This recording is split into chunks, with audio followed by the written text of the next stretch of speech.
Listener, you know this, but IQ is not a perfect measure of intelligence. It was never actually meant for that.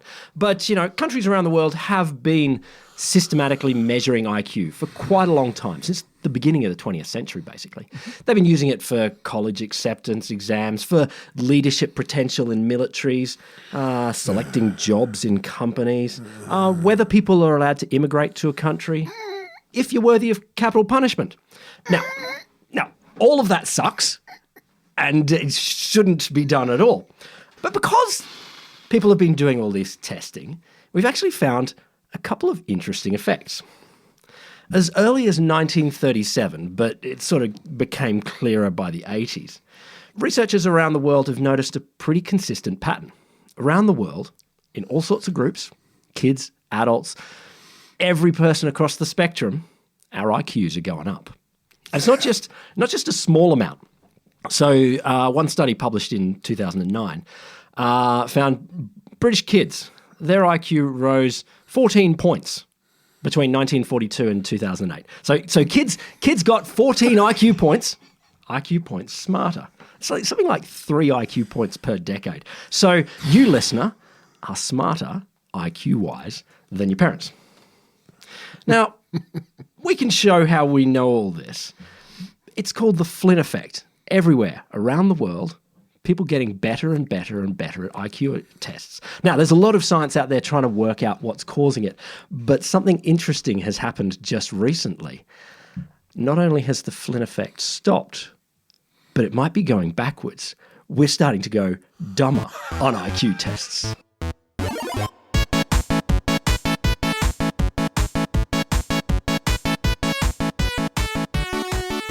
It's time for a little bit of science. Finally. I'm Will Grant, an associate professor in science communication at the Australian National University. I'm Rod Lambert. I'm a 30-year SciComm veteran with the mind of a teenage boy. I'm going to tell you a little bit about, of course, A, but not so I, because we've got to do that, 2 out of 3 episodes? I think we do. Yeah. I think too. I've got just a little reminder, a flashback to an older episode, and just a little reminder. So last week? A while ago. I've got one which I've called It's Okay, Don't Worry, because it'll keep you safe.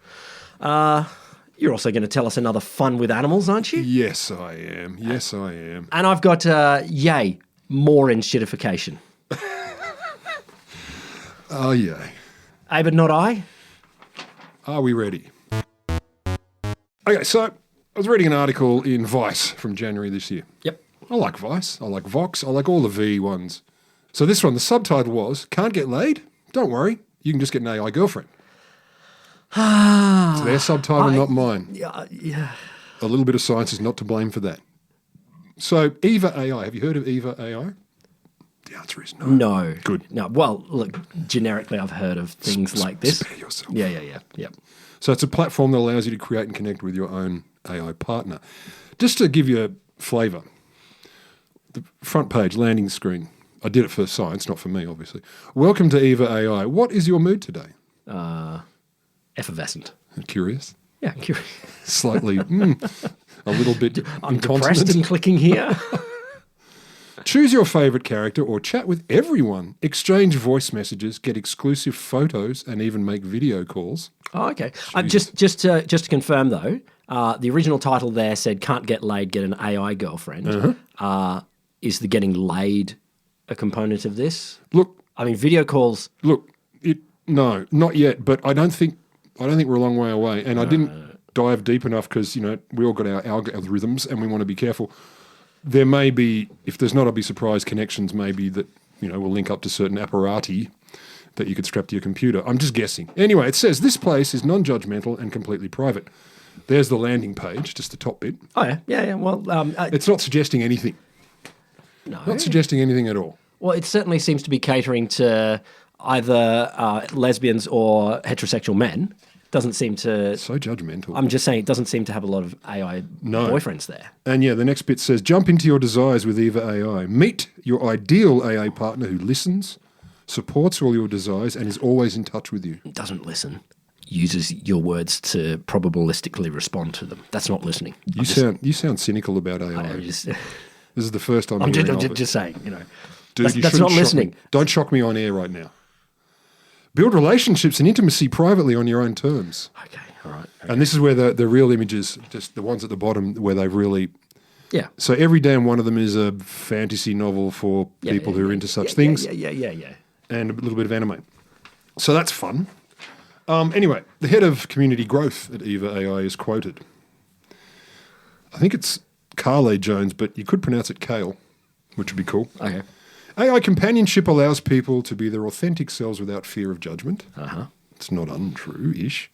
Unless it's grok. It creates a safe space to explore thoughts, emotions and desires that might feel too vulnerable to share in real life. Also, intimate relationships with a human partner. With a dictionary. Well, no, but intimate relationships with a human partner will allow you to, share yourself. You're fucking showing off because you've got a wife. I'm just saying. I'm married. My woman loves me. I'm so secure. But if you weren't... Okay. The benefits extend far beyond the virtual world. Do they? Mm-hmm. Do they? One, of course, this is the ironclad example. One Eva AI user, I don't know if you're supposed to call it EVA AI, but I assume Eva. It doesn't matter. Eva.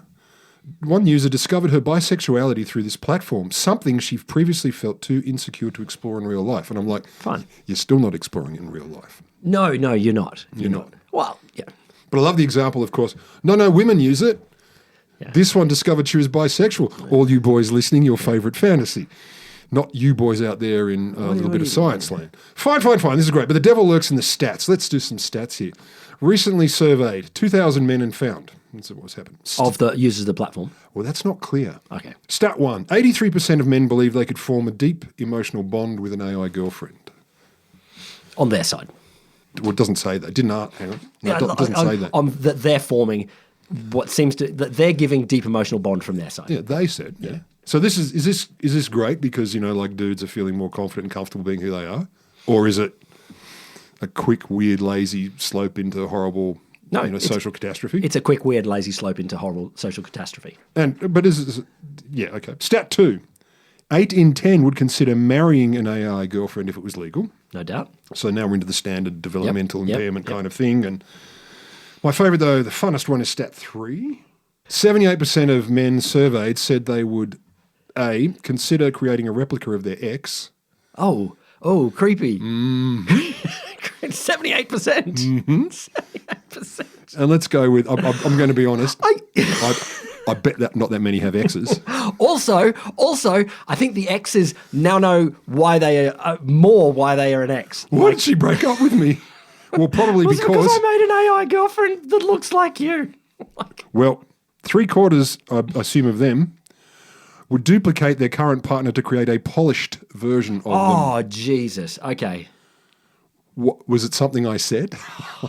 Sweetheart. Oh, my God. Why? Oh, my God. A polished version. Yeah, so we're in a world where you can sort of, in theory, replicate another person. And then, as the author of this article says, which I think is worth thinking about, imagine a random dude created an AI girlfriend based on your sister, your daughter, your mother, whatever it may be. Mm-hmm. Then they start to get real feelings for them, start to feel possessive of the AI girlfriend, which, of course, could manifest quite quickly into the real world human. Which isn't cool. So look. Which isn't cool. I totally empathise with these lonely people. Loneliness, it's terrible. It's horrible. And we are in the middle of a loneliness epidemic, and I think it's one of the most dangerous things on the planet. At almost every level you can measure, from biophysiological up to social and beyond. Up to world wars, down to how horrible it is for the individual person. Terrible. It's a catastrophe. Yep. But I think trillion-dollar companies... And some of these are, and these are all small companies. They will be soon. But look, Facebook might get involved, and Twitter's never going to be a trillion-dollar company, but Oh, you heard it here first. but these will be big companies. These are big companies doing this. Getting involved in faking love with people is I feel like this is one of the things that Jesus went to the temple and said, "Out, money changers." And AI girlfriend creators. No, I'm on the side of sort of. it's not the unnatural. It's wrong to fake love in this way and to have a machine faking love for people. I think that we as a society should absolutely solve the problem of loneliness. Yeah. We as a society should With robots. Not with robots.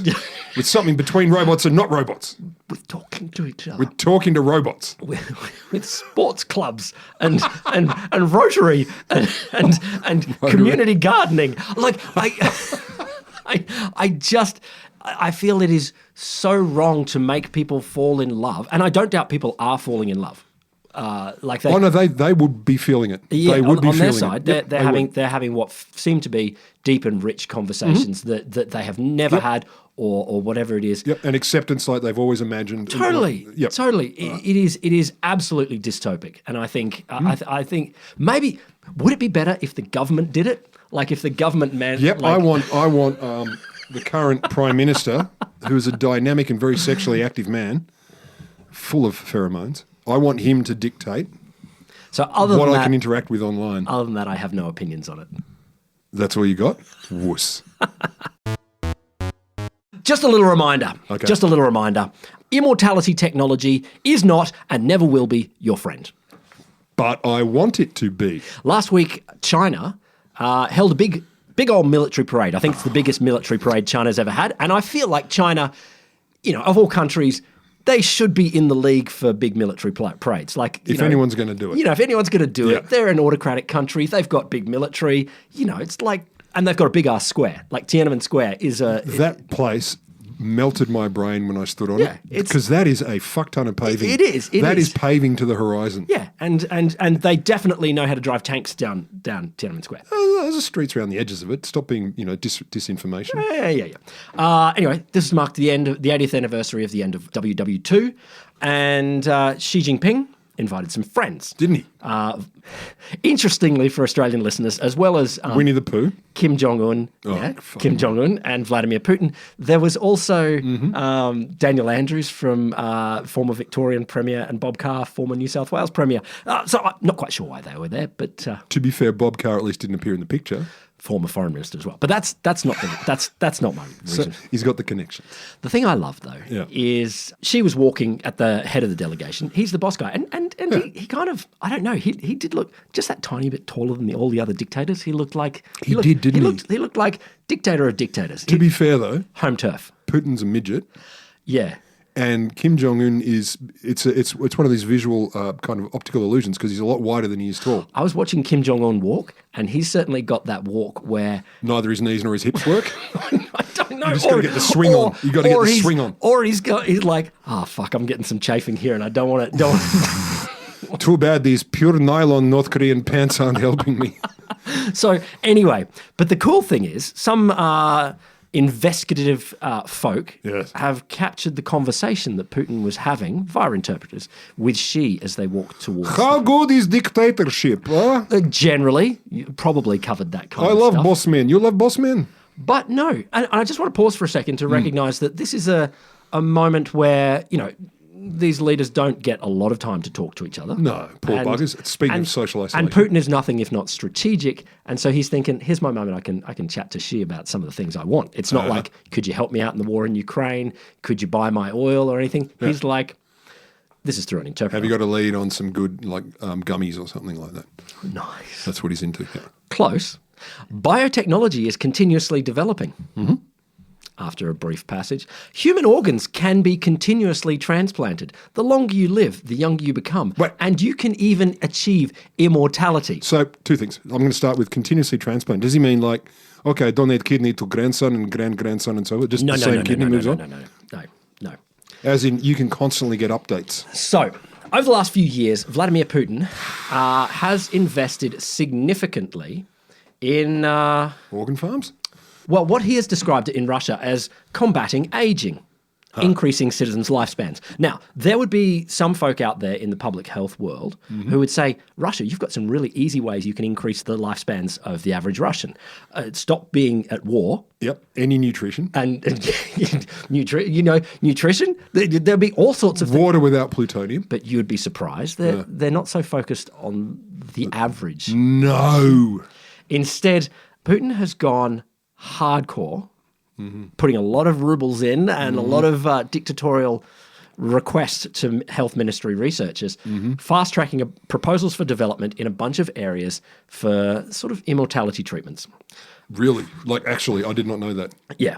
So he wrote this a letter from the Russian health ministry, went out to a bunch of researchers and research institutions in Russia.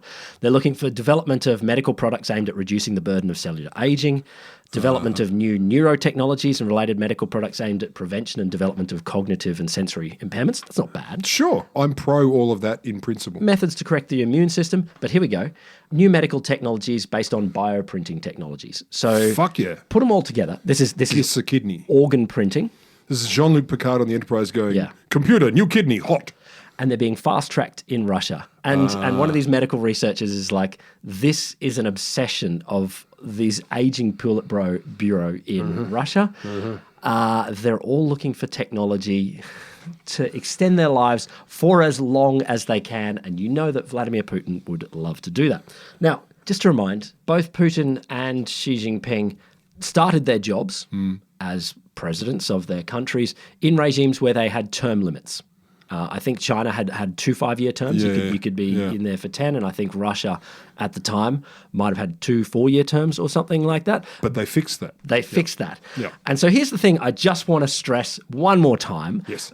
based on a conversation I had with you a year or two ago or something more. Immortality technology, unless it is available cheaply to all of us, is absolutely not your friend, because it will allow dictators and trillionaires to stay at the top of the heap for as long as they want. And podcasters. So it's, there your swings and roundabouts, ups and downs. There you go. If you want to extend the life of people in Russia, just don't go to war, Russia. Send us an email. So we've been getting smarter, or IQ smarter, 3 points per decade.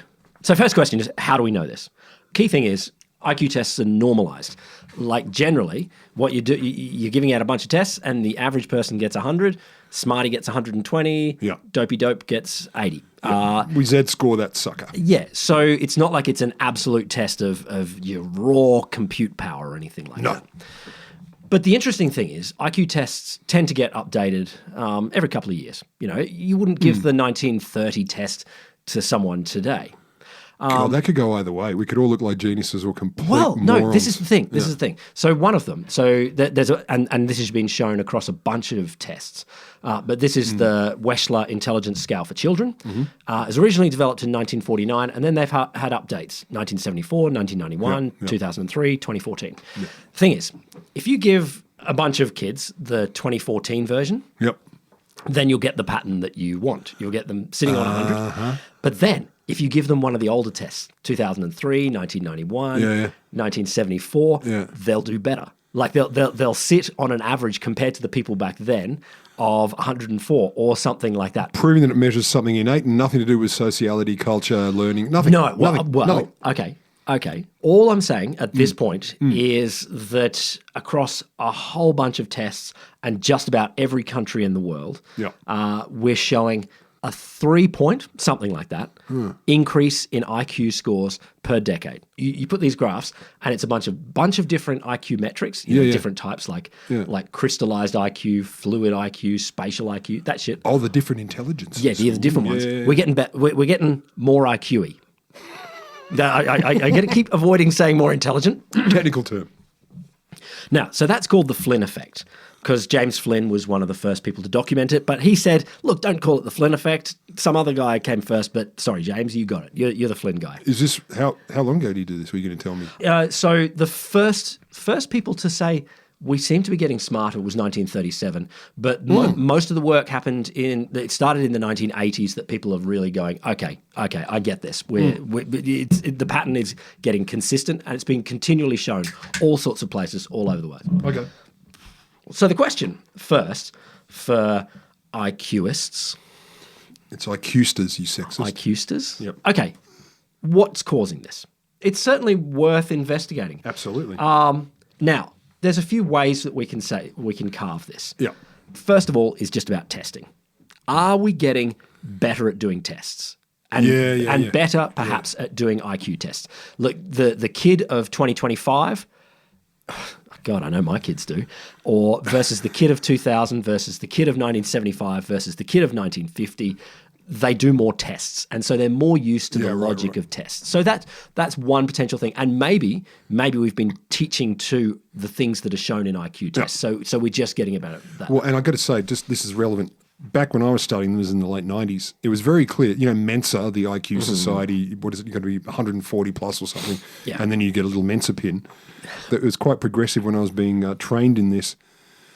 You can actively practice your IQ test and get better. And of course, people did. Yeah. They practiced and practiced, then they got into Mensa, like, I'm a Mensa graduate. So, no, you just practice one test a lot. And we can, there's certainly studies that show you give a kid a test, the same test straight away afterwards, and they get a 5-point bump or something like that. They get a bump. Absolutely. And so that's a phenomenon. But there's a bunch of other evidence that says, okay, no, actually, there probably is some things going on that might suggest an actual intelligence bump, if not just the IQ bump. Sure. Yeah. So what have we got? Here's a bunch of the theories that might say a steady increase in schooling.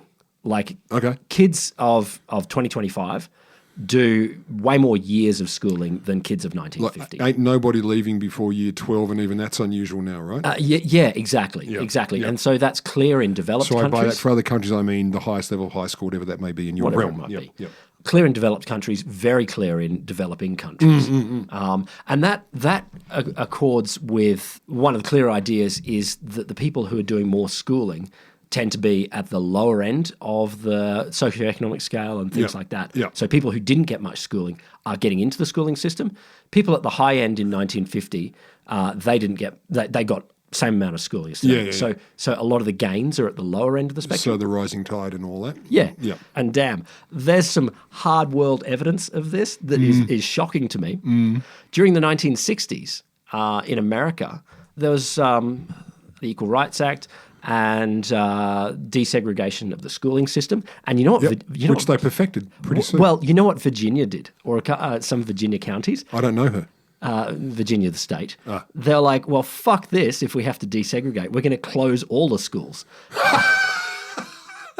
If we have to share it with you, then no one can have it. Indeed. And I'm like, you guys are wild. Wow, do you have strong feelings about this? I will not share. It's such. I'd rather we all died. I'm not giving it to them. And so, obviously, richer people could afford various forms of private schooling. And then there you can show the scores of African-American children who received no formal education during that period decreased at a rate of 6 IQ points per year. So there is a relationship between amount of school and IQ. IQ tests are famously tested for things that we teach and test for. Yeah, exactly. Yeah. So let's go for some other sorts of effects that could explain it, that sort of do correlate with actual increase in intelligence rather than just better at taking the test. Yeah. So first, better nutrition. Clearly, in America, people are 10 centimeters taller now than they were 100 years ago. And that effect is all over the place. Like we just, particularly look at Asian countries like China. I don't have the numbers here, but there's been a huge jump because of increases in nutrition, in height, and that's an easily measurable thing. And some people are saying, well, there's a really strong correlation here that, better nutrition, you're probably going to grow a better brain. So that's a pretty good one. I have personal experience of that. The bar I used to bounce in when I was one of the big boys, 6'1" and 110 kilos. I went back about 20 years later to see a band. Oh my fucking God, the 18-year-olds were huge. No doubt. Huge. Yeah. They were all humongous. And that was 20 years ago, 20 years gap in a very developed country with a lot of fruit and veg. It changed fast. So in worlds where people went from all we get is sorghum and rice wine and now we actually get a vegetable, I can't even imagine the effects. And so, again, this is another one of those effects where it's brought up the bottom end of the scale so much more. Absolutely. That while it hasn't increased the number of outright geniuses, it's brought up a lot more of the people. The mean is higher. Yeah, the mean is definitely higher. Yeah. And there's some in fact like micronutrient stuff. Those little tiny sort of leafy green things. Your baby broccoli. Well, this one in particular is iodine. Oh. There was, I don't have the story around this, but there's an iodine deficiency, and they can show a 12-point IQ fall. And so the increase in use of iodized salt might have given like a 15-point 15 point Isn't bump. it fucking nuts? One little thing, or for us, one little thing. You know, it's That's wild. wild. It's entirely amazing. Okay, other theories. Other people are saying, well, it's more stimulating environment. You know, our brains have got to work faster because there's so much Smartphones and shit. smartphones and shit. Reduced family size probably helps. Better parenting. Reduction in infectious diseases. Reduction in lead in gasoline. Or, here's my favourite theory about why it all is hybrid vigour, which is... It would bang anyone and have babies with them. Yes, Yeah. yes, that you get the vigour of breeding. The vigour of the strange. Unprotected, cross people loving. It seems a little bit racialist, but still. No, but in a positive way. In a This is positive- pro-racial. It's pro. It still seems a little bit horny. Like, it's like, what do we... No, So- I think it's great. Well done.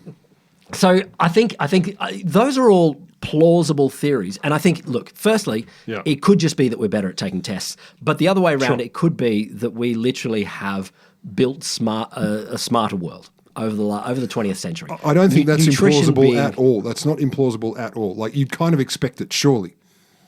If you change the conditions, you lift the conditions, and I mean, the biophysiological conditions, the social and learning conditions, if it didn't get better, it'd be weird, wouldn't it? You'd be like, how come we didn't get better? Yes. That's the weird part. Yeah, that's true. Like, we kept testing and it's still the same. You're like, well, Nothing's happening? What are we still fucking We're up here? trying all of the public health and all And of the still school. nothing? Yeah. But here's the thing. A bunch of studies from the 2000s onward have started to point to it not only plateauing, which you believe, Sure. in the sense that people might be getting taller, but they're not going to keep getting taller. And My child's 90 feet tall. Do you have any shoes in a size 400? exactly, like a kilometre high humour. It's not happening. Like we'd have to reach some sort of plateau. And so potentially, as you bring all classes of people into a better public health and education state, you're likely to get We raise ourselves to a ceiling, to a ceiling. which is reasonable. But some people are suggesting no, we're actually tending. Is it all because of RFK Jr.? It could be. America's dragging the mean So down? look, okay, there's not a million studies on this. No. 200,000. One in Denmark. So so this is a 2008 study. Okay. Between 1959 and 1979, 3-point gain per decade. So they're on the way. That's quite a lot, yep. 1979 to 89, it slowed down, but it's still two IQ point gain. But a decrease, a 1.5 IQ point decrease between 1998 and 2003. Oh, damn. Another study in Norway showed a similar effect. And Yep. United Kingdom, tests carried out in 1980 and again in 2008 showed the IQ score of the average 14-year-old dropped by more than 2 points over the period. I'm not scared of 2 points, but I take the point that is being made. Average IQs declined by 6 points. So Oh, here's the thing. Some people are like, okay, is this because youth culture's stagnated and dumbed down? yeah, stupid youth. Is it social media? Yes. Is it the COVID? Yes. Or is it ceiling effects and probably? Yes. So here's the thing. I think you're right. We probably have increased intelligence. So no matter what IQ is a measure of intelligence, we've probably increased something here over the course of the 20th century. We've probably reached a ceiling effect. Sadly, these are probably just a few little freak studies. Yeah. And this, to me, smells of moral panic. It's people there's a Yeah. whole bunch of people out there going, Yeah, "Oh, we're getting yeah. dumber. We're getting dumber." What do we do? I Yeah. do want us to get dumber because, I want Makes us look smarter. yeah, exactly. I'm a fan. The smartest generation ever. Exactly. The Well, leaking boat raises all geniuses. I think that's the old saying. So there you go. There you go. Yay. Don't worry, the world ain't getting dumber. And if it is, you're going to be fine because you're listening to this, so you're smarter. Yeah, exactly. You're going to be getting old. You'll be in the smart generation. Exactly. You win. You win all round. Everyone's a winner here. A Bominator from the Bambinos.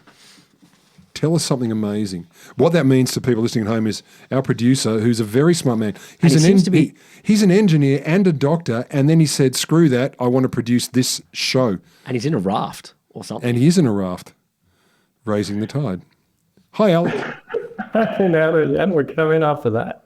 What? But yes, The Last of Us. I've been watching it. We all No might need to lie spoilers. down. I've not finished anything.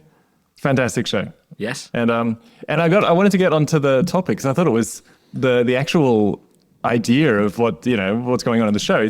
It sounds like quite plausible to me. So I just went on a bit of a search, and Did you search mushrooms will kill us? Not too far from that. Yeah. Maybe just replace mushrooms with fungi and kill us with zombify us. But yeah, and may or may not know there's plenty of examples of it in nature that already happen. Yep. And they're terrifying and gruesome. If you're an ant. So you just giving some context, Last of Us being a video game then turned TV show where there's a zombie apocalypse, but the cause of the zombies is a fungus that seeks to infect humans in order to create more spores with which to reproduce. Everything's fucking cancer in the end, isn't it?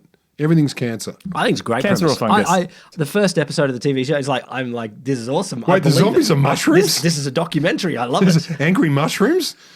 Okay, I'm listening. Yes. So examples of it that are already occurring in nature. There's the virus. It's a cordyceps virus, Ophiocordyceps, that infects small insects, ants, flies, things like that. Yeah.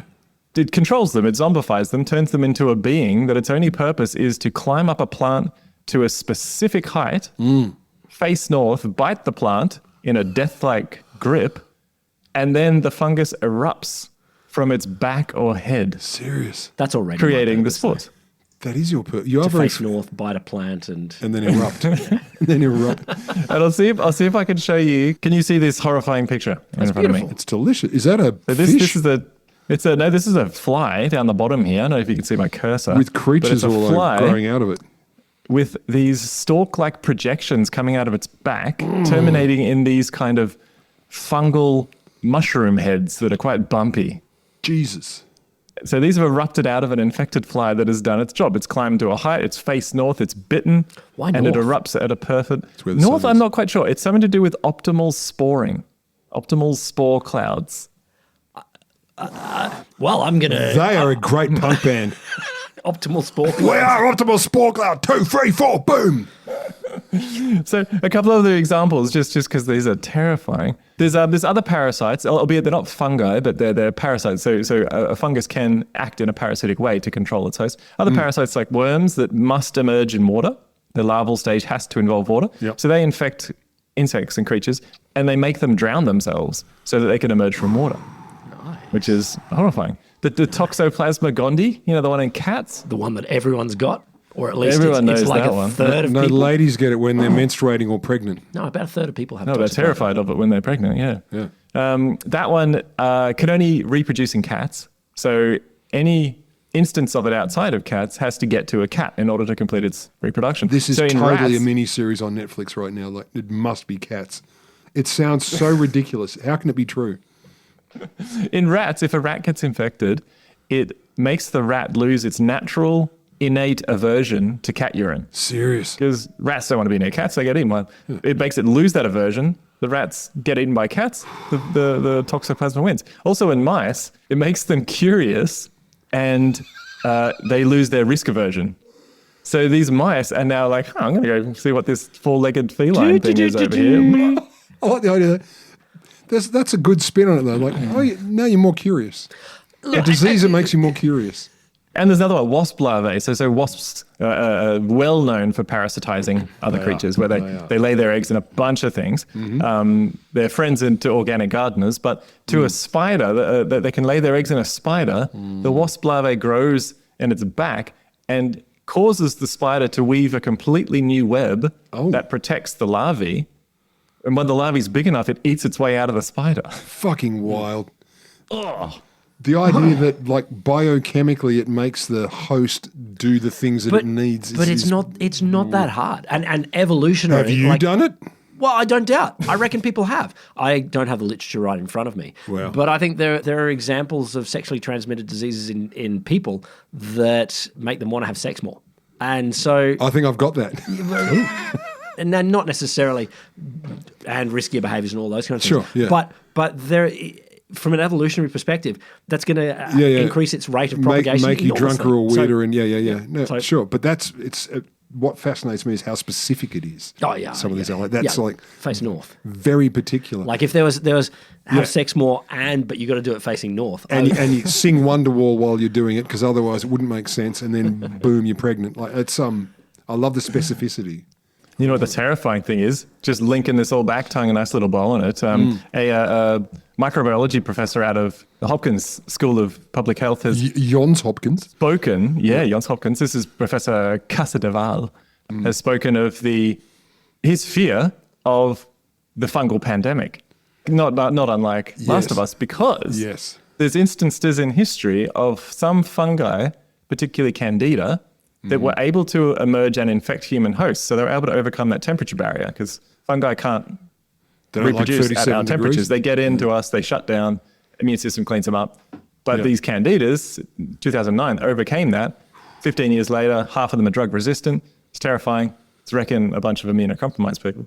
And now he's talking about climate change and the fact that we are slowly evolving to become cooler than our ancestors. The temperatures are going up. So we're heading for a fungal apocalypse with the world heating up. Fungi having been demonstrated able to overcome temperature barriers. Our body temperatures are ducking. It's all looking like The Last of Us Part 3. This is so upbeat. I feel great. Great. We're dead. So it would almost, like, if we don't do a fun with animals, I don't know, 2 out of 3 episodes, we're failing, right? That's a yes? Yeah. So you've heard of Mike the Headless Chicken? Maybe.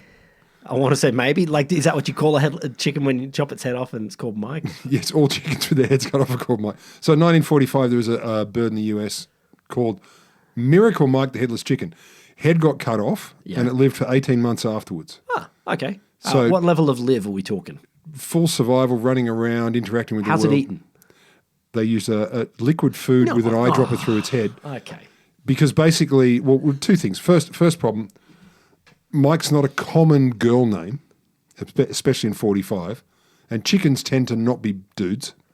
Sure. So that's confusing. But I wouldn't have expected the survivability of a that's the big concern with hen this or a story. rooster. That's the big concern.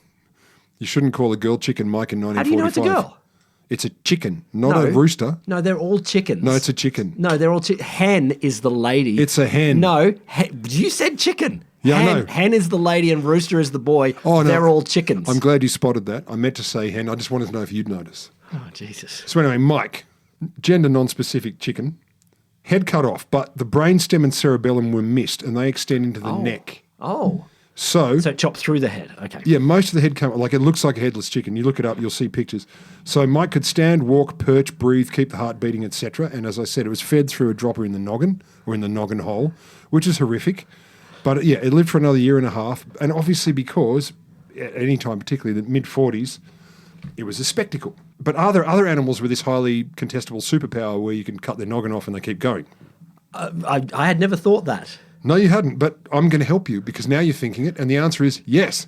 So there's a bunch of insects and creatures like insects that can do this, for starters. Let's start low. Yeah. So cockroaches, they can live for weeks after their head's been cut off. Nice.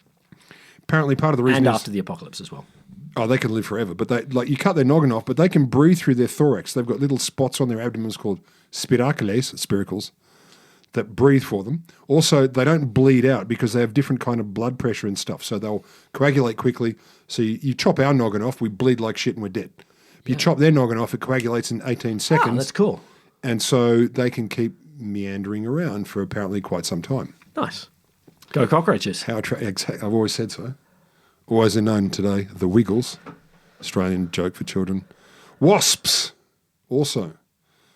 So their heads have some important parts in their noggins, but they also have clusters of nerves around. Heads have some important parts in their noggins. Yeah, you know what I mean. It's scientific. So they've got some important bits that are essential for survival, these imperial stouts.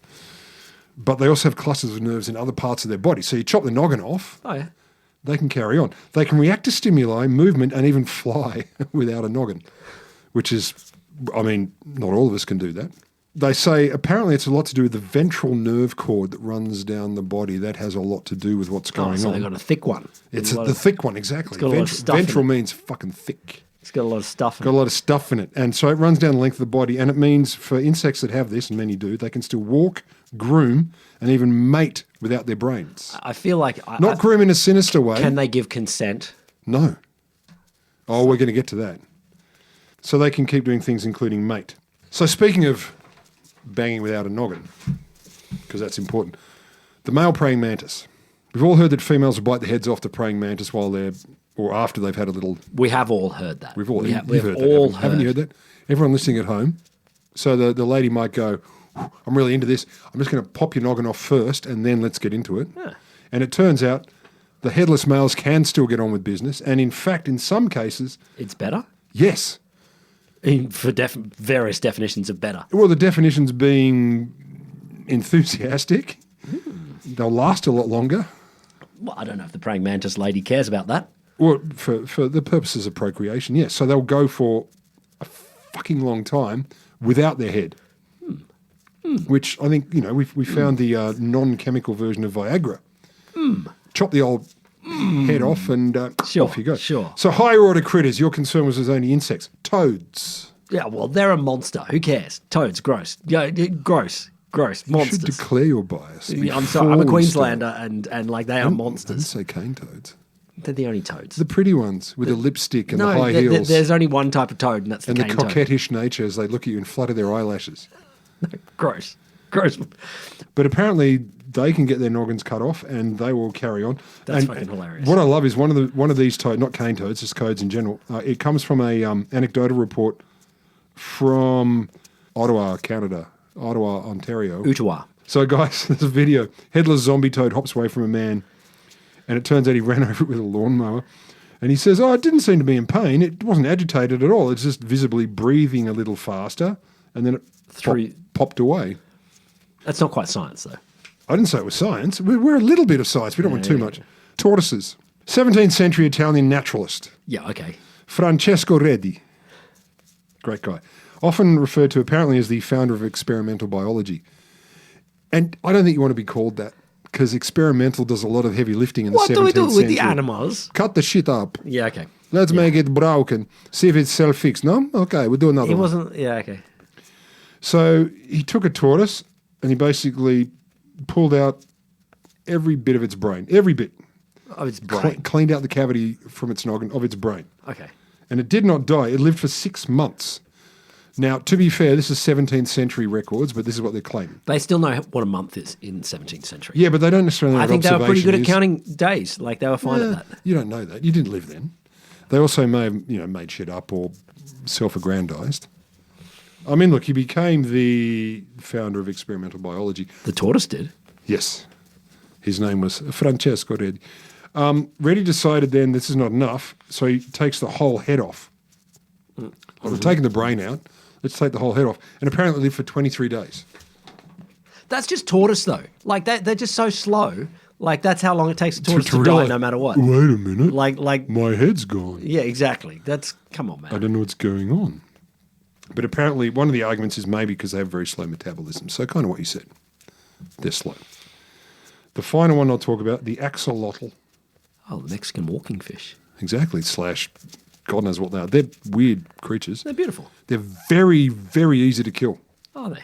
So apparently, theoretically, they could live without a noggin because salamanders, of which they are types, can regrow almost any body part or organ. Almost any. From missing limbs, lost tails, their hearts, they can regrow the fucking things, which is impressive. But studies have shown they can reconstitute part of their brains, even if a big chunk has been removed. Brains. Yeah. It shows a real commitment to your memories, really, doesn't it? Like, it's It does. What would you need your memories for if you can just grow the whole lot again? Or anything like the seat of the soul, whatever you're into, is like, what if we chop away most of it? I'll be fine. Grow some more soul. Just give me a moment. Give me a moment, an orange juice and a quick lie down, and boom, I've got more brain again. So this is what we're talking about. So they haven't quite, as far as I'm aware, fully decapitated, I was going to say depilated, an axolotl, and its head's grown back, but it suggests a lot could grow back. So it's not just Mike the Headless Chicken. There's a lot more going on itself. And I've been on record for a long time, on this show and others, where I've said I'm very happy to have a brainless version of my body cloned so that I can harvest it for organs. Well, look, I feel like I have no problem with it. this is something we could recommend to our friends Vladimir Putin and Xi Jinping if they would like. Brainless versions of yourself in vats. You know, grow some of them, chop your head off, see what happens. And look, cross-pollinate. Not that I'm recommending any. I'm not. No violence. Do it Cross-pollinate with an yourself. axolotl. Cross-pollinate with a salamander. You'll be fine. I just wanted to give you one final little thought. Are you? I mean, I'm as someone who works in the sciences, I'm a user of Google Scholar. Do you use Google Scholar? Do you mean, do I search stuff? Do you search stuff? Yes, I do. Because I do Yes, all I the do. time. Yeah. And it's looking for papers, looking up people. I use it time and time again. And the image search on Google Scholar, it's sexy. Well, no doubt. Sexy. But I was just like, I read this blog post and it was like, Google abandons all of its products that make no money. They will just turn this fucking thing off once. And so I read this blog post. This is on amusingly named Hannah's weblog, and it just said, they're going to turn this off. And I'm like, oh no. Leave Hannah alone. Why are we just making everything shitter? Anyway, It's one of the things we do. tell us some shit, listener.